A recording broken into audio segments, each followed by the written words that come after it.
pakikipaglaban sa mga mangkukulam at mga masasamang espiritu upang ikaw ay hindi tablan ng kanilang tirada.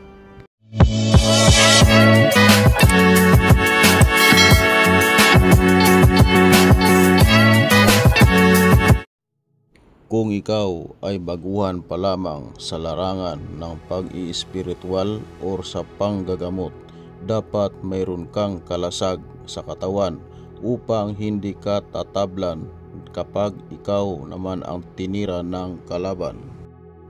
Kaya tapusin mo ang video na ito dahil ituturo ko sa iyo ang isang paraan upang mayroon kang proteksyon sa sarili. Ito ay isang uri ng puder, baluti at kabal sa sarili upang ang lahat ng tirada ng kalaban ay hindi tatalab sa iyo. Kumuha ng isang basong tubig at usalin ang orasyon na ito ng pabulong sa tubig. Unang orasyon: Cropnesium, Ixuem Tisi, Sikbium, Igusum Hum, Siyudad Luntay Lumay, Kuikalay, Sobrinitas, Yubsob, Ratal, Igmas. Usalin ito ng 3 bisis sa basong may tubig at ihipan ng 3 bisis bago inumin. Pangalawang orasyon: Antipicar, Miltosium, Hinopitirixium, Haut, Humit, Hinopititum. At isunod mo ito para sa tagabulag upang hindi ka makita ng iyong kalaban. Usuyusum. Usalin mo ito ng 9 na bisis at iihip sa dibdib ng pakrus.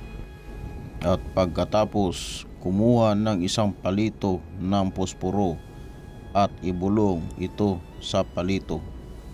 Ang orasyon na ito: O poderosumitam, Rey de los Irihis, Fifo Cal, General, Saos, Lulang Galang, Manitum, Igay, Manius, Dii, Yus Igos, in nomine Yahuwah, El Sabaoth, Bini Espiritu.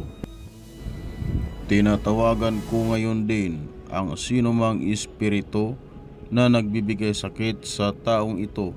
Pumasok ka at pagkatapos ihipan ang posporo at idiin ito sa daliri ng pasyente. At kapag sumigaw ang pasyente na nasasaktan, ibig sabihin nakapasok na ang espiritong namiminsala sa pasyente. At isunod mo agad ang orasyon na ito bilang pamako upang hindi magwawala ng labis ang pasyente. Ibulong mo ito sa iyong daliri. Lamurok, layo, miordam. 3 bisis mo yan uusalin. At itusok mo ang iyong daliri sa kamay at paa ng pasyente na parang pinapako mo ito. At pagkatapos mong ipako, isunod mo itong pangkumbati o pamarusa sa espiritong namiminsala. Usalin mo ito ng 3 bisis at iihip sa iyong hintuturo.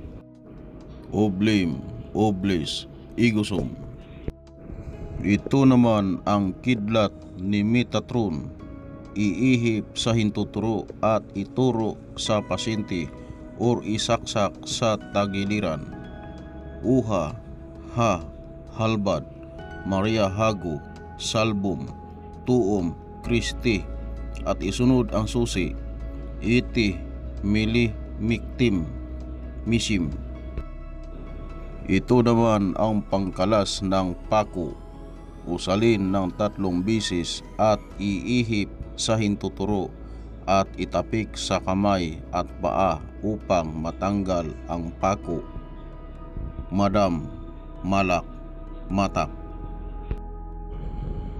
At dito po nagtatapos ang video na ito, at kung bago ka pa lamang napadaan sa channel na ito, at ikaw ay mahilig sa ganitong usapin, ay inaanyayahan ko po kayo na pindutin ang subscribe button upang lagi kayong manotify kapag ako ay mag-a-upload ng bagong video.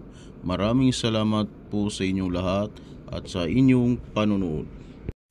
You say slow